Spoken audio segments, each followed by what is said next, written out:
All right, there's always been this thought process, and I've heard coaches say it for years that you run midline to the one or midline to the three technique and triple at the one technique. And that doesn't always hold up as the most statistically effective play. As a matter of fact, there's a good chance in a lot of quantitative studies you're better off running triple option at a three technique because there's a lot of variables.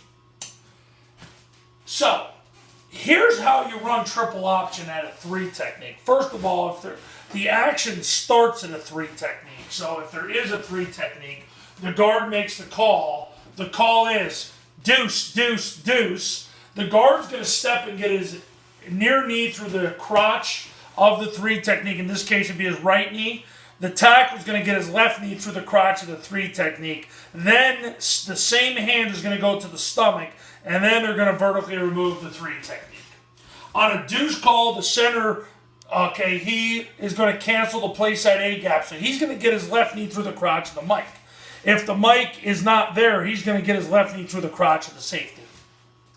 The backside guard and tackle are going to scoop. So the backside guard is going to run his belly button to the hip of the center. The backside tackle is going to run his belly button to the hip of the backside guard.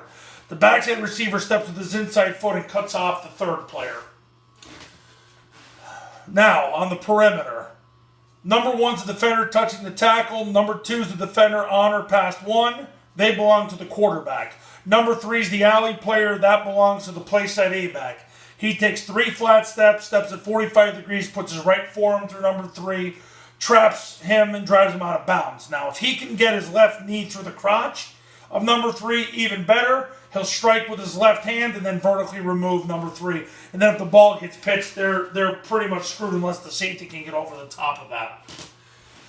The receiver's got number 4. So number 4 is not on the play side. He's in the middle of the field, so he loads it. So he's going to get his left knee through the crotch of the mic.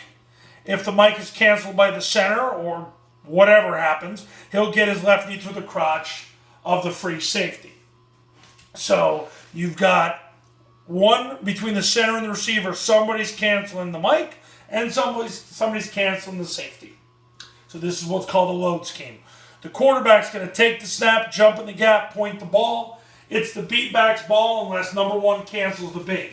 If that's the case, the quarterback reseats the ball, steps with his play side foot, replaces number 1 and scores unless number 2 can tackle him. If number 2 can tackle him, the quarterback will hit the brakes and he'll flick the ball to the A-back, who hammers, takes 4 diagonal steps and turns up, and he's there when the quarterback flicks the ball. The B-back's path is through the guard. It's never outside the guard to start. It's through the guard. Better off hugging it a little tighter. And then what happens is he'll run through the guard, he'll stay through the guard, and then break outside the double team and get vertical. I see a lot of high school kids that they start off, they want to go that way. They want to run to the guard, tight off the double team, and get vertical off the block on the mic, and then vertical off the block at the third level. Remember this, tell your players the end zone goes that way, the sideline goes that way. The band plays when you go that way. People don't say much when you go that way. So keep that in the proper perspective. The A-back, the cadence is down, ready, set, hot. He's hammering on the arm ready, taking 4 diagonal steps and turning up. You want him to turn up really to the outside leg of the receiver. So that's not necessarily drawn to scale. But you want him turning up through the outside leg of the receiver's initial alignment. And that's really a good landmark on triple. If you want to get hyper technical and geometrical, it's hammer, 435 degree steps, and then he turns up at 60 degrees to catch the pitch, hit the seam, and score. That's if you want to be a real math nerd, but listen, I'm one of those, so fine by me. So that's how you run triple at a 3 technique, and just go ahead and do it so you don't have to invest in running midline. Midline, look, and I've said this, and I'm an advocate of this, and I've been running the midline since the mid-90s. So I've put almost a quarter century into it, but here's the thing about midline. It was run 3.12% of the time last year by Army, Navy, and Georgia Tech. Mid-triple was run 3.5% of the time last year. It's not a lot.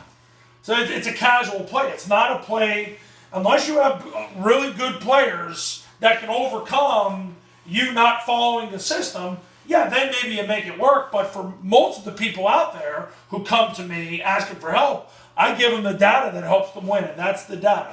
So you want to run triple option and a 3 technique. The key block is going to be right here, and it's everybody doing their job at the snap. Now, coaches, I've got a camp tomorrow in Pennsylvania, and then next week I got a camp in California, and then I have an 8-man camp in New Mexico.